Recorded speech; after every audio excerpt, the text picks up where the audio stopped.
Ascension Sunday na matapos po natin pinagdiwang ang Lenten season noong nakaraang mga buwan.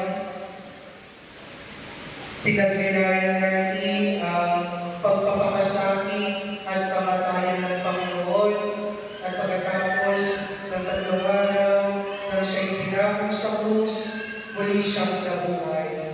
At ngayong araw po ito, pinagdiriwang natin ang doktrina o dogma ng pag-akyat ng langit ng Panginoon kasama ang kanyang katawan at kaluluwa.